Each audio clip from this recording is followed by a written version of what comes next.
Hello, hope you're doing good. In this tutorial, I'll be showing you how to edit Squarespace website without going live.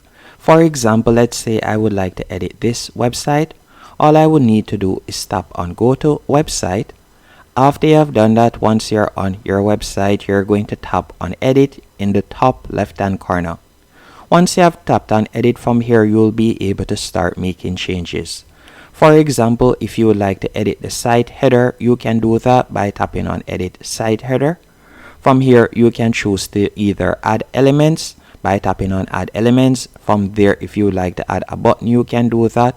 You can also tap on social link and you'll be able to remove or add social link. You can also choose to add the language switch right there by toggling it on. You could add the language switch. And if it is a case that you like to edit the design, you can tap on edit design in the top right hand corner. And from here you will be able to add a logo.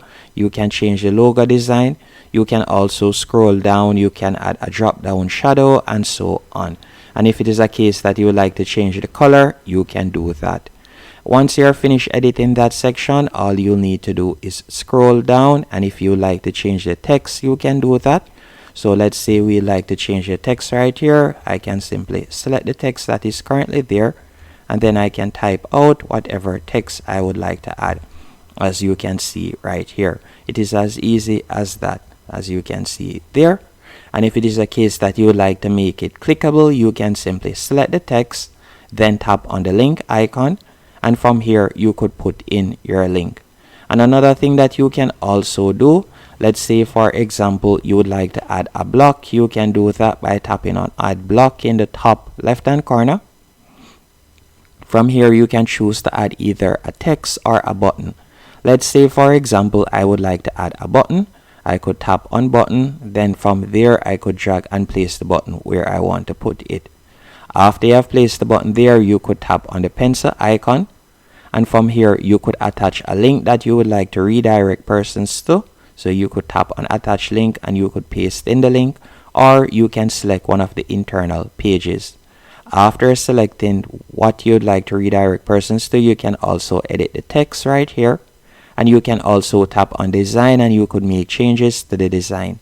And if it is a case that you'd like to add a new section, you could tap on add section, and from there if you would like to add any one of these pre-made sections, you can do that, as you can see right there. So you can add your digital products section, you can add your testimonials, portfolio, or so on. Any section that you would like to add, you can quickly do that by tapping on add section right there once more. And it is as easy as that to edit. Hope you found this tutorial helpful and informative. If you like to edit the content, you can do that by tapping on edit content. From here you can choose whether you like to show the image or not. You can also tap on content and you can change the images. At the moment you could tap on the current image, then you could tap on replace, and you can choose to either upload an image, select from your library, or browse stock images.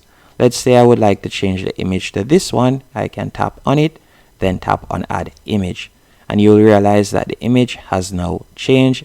As you can see, it is loading up right there. You can see that it has changed. It's as easy as that. Hope you found it helpful and informative. If you did, be sure to hit the like button and subscribe.